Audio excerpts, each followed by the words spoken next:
What did you think about Gibson's questions first, and then we'll ask you about Palin's answers? Gibson's questions, I'm of mixed mind. In terms of the substance of the questions, I thought he basically did okay in the sense that obviously everybody was trying for this interview. I desperately wanted it. I know Brian desperately wanted it. So you do go over in your mind, what are you going to ask? And I think I would have certainly asked, I wouldn't have asked it quite the way he did. Can you look the country in the face and say? But I would have asked, are you ready to be president of the United States, and why? And you certainly, the job one would have been asked to ask about national security and foreign policy. I just thought his manner was a little bit, it reminded me of kind of the headmaster of the school looking down with his little half glasses perched on the end of his nose. Right. And you're the student who's been brought in, and we're not quite sure where you really are, material for the school, and maybe you should be sent packing. There was a slightly condescending, and I like Charlie a lot, and so I really am not knocking him, but I would say that that is a fair criticism, that he seemed a little bit like he was the schoolmaster putting the student on the spot. So let's just say that she's passable, and that the surge continues or steadies with the Republicans. Do you agree with Charles Krauthammer, who says the Democrats are panicking right now? No, I don't think they're panicking. Are they worried?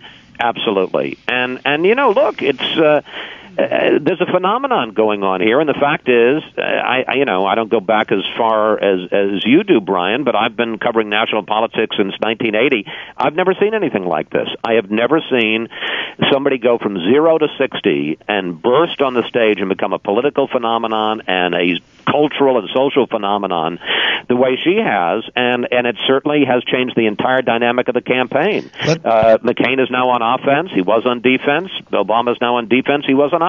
Because, of course, this reminds people of what happened to Al Gore in 2000, what happened to John Kerry in 2004, and I think some people go, it's deja vu all over again, that, here we go again. Here's another Democratic frontrunner, and suddenly he's a deer caught in the headlights. I love this. It said there was so much going on yesterday, really, that happened Wednesday, but they reflect on Thursday.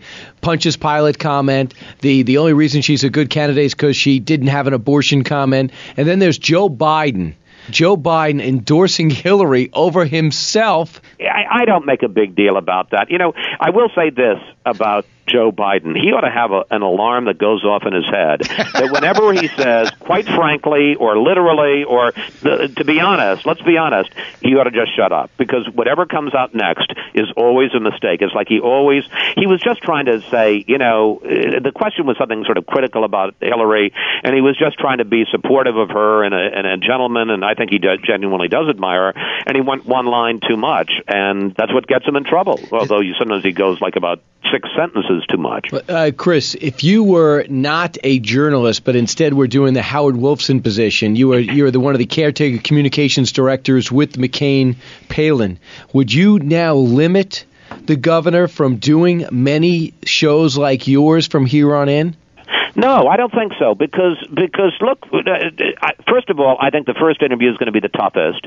She's only going to get smarter. She's only going to get more comfortable with these issues. They don't really seem to have anything to fear. She's got a good story to tell. She energizes the base. I think she's going to do, I don't know if it's been officially announced, but I think she may well do Sean Hannity this week.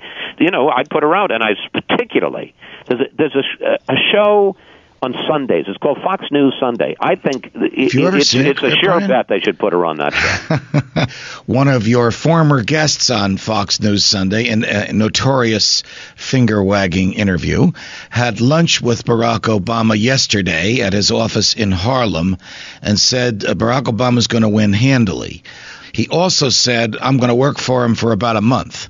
When he does, will President Bill Clinton have a fire in his belly for Barack Obama? The thing I can say is somebody who was on the podium when Bill Clinton was speaking at the Democratic convention and really gave a great speech. I mean, just, whether you agree with him or not, just as a piece of political theater and performance, I turned to my producer and I said, it was a great speech. Just wonder how good it would have been if he'd meant a word of it. The fact of the matter is, whether he has fire in the belly or not, he will affect fire in the belly, and he'll be great. It seems like there's a gene missing in all of these Democratic presidential candidates. Dukakis, Gore, Kerry, they just don't seem to be able to stand up. Jimmy Carter, they don't seem to be able to take. I'll give you one quick example. The lipstick on a pig. It was really a bogus issue. The fact, if any fair-minded person, whether you're a conservative or a liberal, if you watch that, he was not